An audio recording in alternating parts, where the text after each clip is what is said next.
অহংকার করো না। আমি তুফান হয়ে মুহূর্তেই ধুলোয় মিশিয়ে দিতে পারি, কিন্তু মনে রাখো আমার এই শক্তিও আল্লাহর হুকুম ছাড়া অচল। দাঁড়াও, আজ আমার এই রূপ দেখে কি তোমরা হাসছো? মনে রাখবে একদিন তোমাকেও চলে যেতে হবে, শুধু আল্লাহ তাআলাই চিরকাল থাকেন। দেখো, এত শক্ত হয়ে থাকো না, আল্লাহর কাজ করো, নামাজ পড়ো।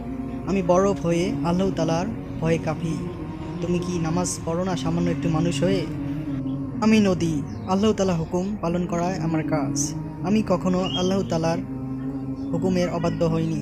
আমাকে যেদিকে যেতে বলেছে আমি সেদিকে গিয়েছি। তাহলে তুমি কেন তাদের থেকে, আল্লাহ তাআলার থেকে দূরে সরে আছো? অবশ্যই। আসসালামু আলাইকুম দর্শক, এর মাধ্যমে আপনাদের বোঝা হচ্ছে যে তুফান, নদী, গাছপালা, জাহাজ এসব আল্লাহর একটি হুকুম। পশু পাখি আল্লাহর একটি হুকুমও অমান্য করে না। তাই আমরা মানব জাতি হয়ে আল্লাহ তাআলার অবাধ্য হব না। তাই আমরা আসুন 5 ওয়াক্ত নামাজ পড়ব, দ্বীনি ইসলামী কাজ করব, জাকাত দেব আল্লাহর পথে। একবার ভাবুন আপনি কত বছর বাঁচবেন?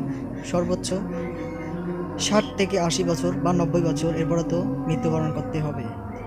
এই কয়েকটা বছর চোখের পলকে দেখতে দেখতে চলে যায়, কিন্তু এই কয়েকটি বছরের জন্য আমরা অনেক অনেক সম্পদ, বিল্ডিংয়ের উপর বিল্ডিং, পাহাড়ের উপর পাহাড় বিল্ডিং করি, টাকা পয়সার ব্যাংক ব্যালেন্স সব করে রাখি মাত্র 80 থেকে 90 বছরের জন্য।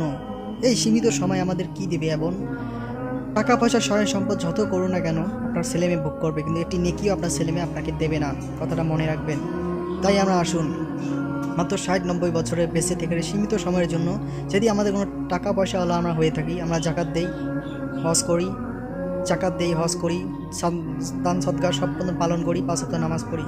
আর যদি আপনারা টাকা পয়সার মালিক না হতে পারেন, তাহলে আপনি যতটুকু আছে ততটুকু দান করবেন, 5 ওয়াক্ত নামাজ পড়বেন। আমাদের বিকাশ নাম্বার এখানে দেওয়া হবে। আমরা হয় জাকাত ফাউন্ডেশন খোলা হবে, আপনার যত টাকা আসবে বিকাশে বা নগদে দুটোই থাকবে ওই নাম্বারে। আমি আপনার জাকাত বা হজ ফাউন্ডেশনে এই টাকাগুলো দিয়ে দেব। তো আসসালামু আলাইকুম। ইসলামিক ভিডিওটি শেয়ার করবেন, অবশ্যই সাবস্ক্রাইব একটি করবেন এবং ভিডিওটি অবশ্যই শেয়ার করবেন, যাতে আপনার মাধ্যমে এই ভিডিওটি অনেকজন দেখতে পারে এবং আল্লাহর পথে আসে। আসসালামু আলাইকুম ওয়া রাহমাতুল্লাহি ওয়া বারাকাতুহু।